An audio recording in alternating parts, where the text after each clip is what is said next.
The Tao of Self-Confidence, episode 434. Welcome to the Tao of Self-Confidence, where I share stories of amazing women who have discovered their inner journey to self-confidence. Visit our website at thetaoofselfconfidence.com. Your inner journey to self-confidence awaits.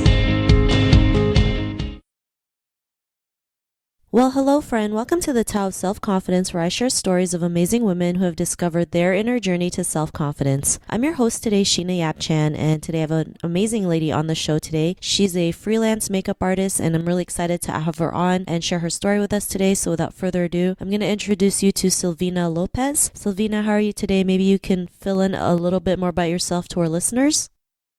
Hey, hi Sheena. So I'm Sylvina Lopez. People also know me as Slow. That's like one of my that's I think most people know me as Slow as a nickname. I am a freelance makeup artist based in Manila. Yeah. Awesome. Well, thanks for sharing that. And what's your cultural background? I'm Filipino with a bit of Chinese, but I went to a Chinese school growing up, so I was really around Chinese culture. All my friends are Chinese, so it's like a mix of Filipino and Chinese culture. Thanks for sharing that. And Sylvina, what would be your favorite self-confidence quote? I think my favorite self-confidence quote is it's a line from a poem by Sarah Kay, and I'm paraphrasing right now, but it goes something like you are the place. Like it's a poem about how every woman is their own place, like that you are your own home. And I think like when I saw her perform that poem, it really spoke to me. Thanks for sharing that. And that's a great quote, right? Because a lot of people feel like, we need to go find something to be who we are, not realizing like it's within us. And if we can learn to work on ourselves, especially our inner peace and inner self, it'll come out into the outer world. So I really like that. And in your own words, how would you define self-confidence? For me, self-confidence, it's a very personal thing. I think like it is related to a sense of home, a sense of comfort. And I also think that personally self-confidence isn't something that is given to you. It's almost something you take. I feel like especially for everyone has their own way of claiming their self-confidence. Like it and like for me the journey of taking that is what makes it special for each person. Yeah. Thanks for that great definition. I know some people feel like they're not confident because they weren't born with it. But a lot of people don't realize like you can be confident at any moment, right? If you really believe in it and you just work on it. Sometimes it's not easy, but it's worth it, right? I mean, it's called the road less traveled for a reason, right? If it was easy, everyone would be doing it. But yeah, I love that you mentioned it's something that you take or claim. And I think the more we realize that, the more we can go out there and take action in our own lives. So thanks for sharing that. And Silvino, what was your life like before your discovery of self-confidence?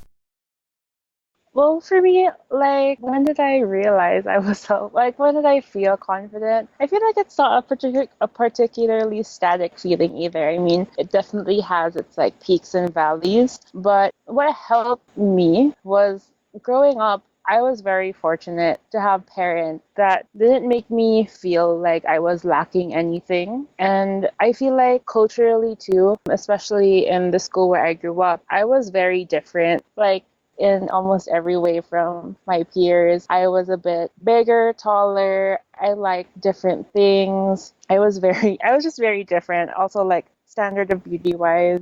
I was a bit darker. I had naturally curly hair in like a world where everyone was beautifully thin, pale. So I think that's where it came from. It's just for me, I guess my mentality was I'm gonna be different and I could either feel bad about it or kind of just celebrate it. So I guess that's definitely like the moment where at first it was strange to be so different, but kind of like taking it all in. And before that, it wasn't like sadness or like a feeling of strange. It's just like, oh, I'm different. Like that was my life before I kind of owned the difference, which led to me being more confident.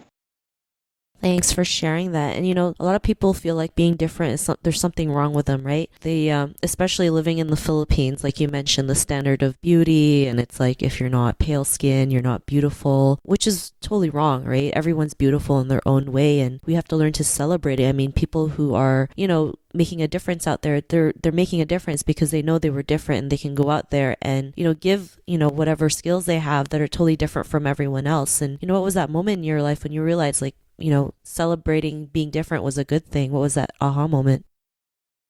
I think it definitely coincided with my makeup artistry for sure, because when I was starting out, it's like I knew I wanted to say something with my makeup, and as like I touched more faces, as I was able to kind of make more transformations, it just hit me that what I wanted to say was that beauty isn't always pretty. And then, like, as I explored that concept, I realized a lot of the times personally when I felt beautiful or when I saw beauty were times when I wasn't at all pretty. There were times where I was ugly, or like quote unquote ugly to other people. I was working hard. I was like, there are moments in life where it's not necessarily pretty, but it's just so beautiful. So I like to kind of explore that kind of nuance and help people feel it through my work. And I guess that was definitely my aha moment, and that's what keeps me going as a makeup artist. I want to share that moment, and it's a very inclusive feeling, I think. Like, once people start to feel like pretty isn't something you have to be, and you can still be beautiful, you can still be so many things, it's definitely freeing, and you definitely get a lot of confidence from that. Thanks for sharing that. And I like the message that you have throughout your, by showing it through your makeup artistry, right? People just think makeup is just like hiding all your flaws, but really it's like, you tell it in a different way, right? You want to celebrate beauty in a different way, and I think that's great. I think it's something that, sets you apart sometimes from the rest because you see it in a different perspective. And because of that realization, what's your life been like now? For me, for sure, it's definitely kind of made things easier. Like, it gives me a new perspective whenever I'm doing things even outside of makeup. I think like we just tend to have like as people have the habit of, like, when we're going through hard times, we kind of wallow in it. And I'm not saying it's not like you should celebrate like being sad or anything, but like, for me, definitely there's a sense of beauty in the hardship, because those are the times where you can grow, where you feel the warmth of people around you, where you open yourself up. So since then, I think it's helped me be a lot more open and see like beauty everywhere, definitely. Awesome. Well, thanks for sharing that. And to the woman who's listening to your episode, she may be in her own journey of self-confidence. What would be that one tip you would give to her? For me, I think the only advice I could confidently give would be spend time with yourself and like love yourself, discover who you are, and own who you are for sure.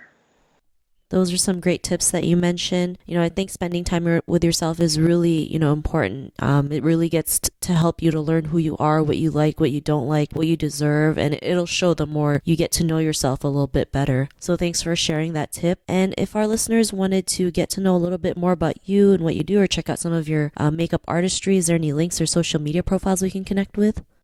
I think my platform where most of my makeup is Instagram. So it's at Slow Makeup, SLOMAKEUP, Slow Makeup.